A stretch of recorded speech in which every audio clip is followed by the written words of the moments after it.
Ainda ideias sobre o Yom Kippur no Talmud, no tratado específico talmúdico que versa sobre o Yom Kippur, sobre o dia do perdão, o dia da expiação. Nós temos um tratado inteiro chamado Yomá, o dia, né? É o dia sagrado, o dia mais sagrado do calendário judaico, o dia do perdão.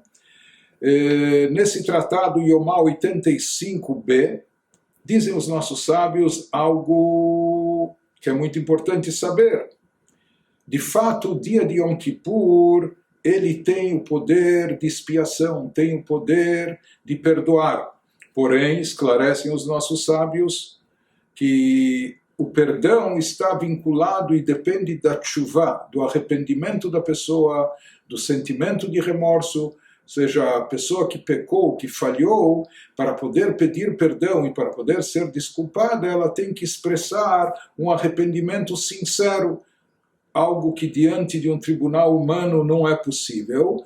Por isso, de fato, um tribunal humano ele julga apenas de acordo com os fatos, o que a pessoa fez ou cometeu, ela arca com as consequências, e mesmo que a pessoa esteja chorando ou gritando, alegando que se arrependeu, que está sinceramente arrependida, isso diante de um tribunal humano não tem validade, porque o ser humano não sabe o que está no pensamento ou no coração da outra pessoa, mas diante de Deus, sem dúvida alguma, a tshuvá é altamente eficaz. O arrependimento e retorno a Deus, o sentimento de remorso acompanhado da decisão de não reincidir, então isso é chamado a tshuvá, é o arrependimento e retorno que leva ao perdão. Porém, dizem os nossos sábios, em Yomá 85b, uma pessoa que está sempre dizendo, eu vou pecar e depois eu faço tshuvá.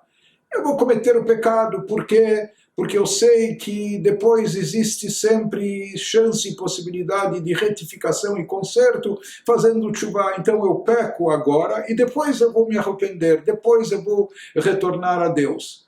Dizem os sábios, em Maspikim Beadol Asot Tshuvá, dos céus não facilitam, praticamente não permitem essa pessoa fazer tshuvá. Essa pessoa entrou num círculo vicioso, está se baseando na própria tshuvá para pecar, é algo tão paradoxal, então acabam não ajudando, quase não permitindo que ele faça tshuvá.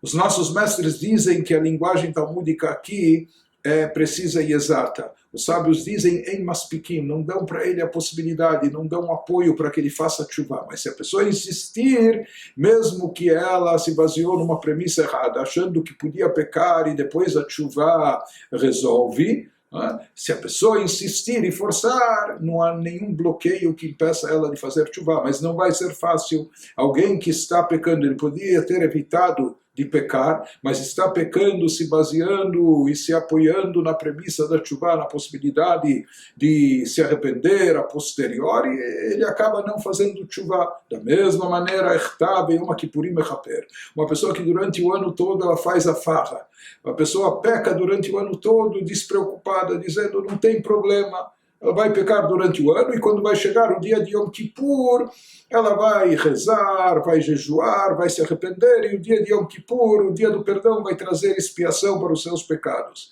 Nesse caso, mais uma vez que paradoxalmente o que levou a pessoa a pecar foi o dia do perdão. Então aqui o advogado de defesa praticamente ele se converteu num promotor, ele passou por outro lado. Então uma pessoa que peca se baseando no perdão futuro do Yom Kippur, o Yom Kippur acaba não perdoando o seu pecado. E já que estamos falando do Yom Kippur e as limitações da anistia, do perdão desse dia, os nossos sábios complementam lá na Gemara, Averot ben Adam lamakom Yom Kippurim mechaper. É bom sempre lembrar que o Yom Kippur tem o poder de perdão apenas sobre os pecados que a pessoa cometeu contra Deus, contra o Criador. Porém, averot shebeino leben havero, pecados cometidos contra o próximo semelhante, que a pessoa falhou, pecou contra uma outra pessoa, en Yom Kippurim mechaper, o dia de Yom Kippur não vai perdoar esses pecados ad sheyiratzeh havero, até ele ir e se retratar com o seu companheiro, até ele ir e pedir perdão, pedir desculpas àquele amigo que ele lesou, feriu, ofendeu, etc. Apenas então o Yom Kippur, o dia do perdão, vai trazer expiação. Mas, em geral, sem se retratar com o próximo, o Yom Kippur não tem o poder de expiação. E, finalmente, ainda no Tratado Yomá 87b, assim dizem os nossos sábios, Bemotzei Yom Kippurim bat kol yotzed Yom Eret.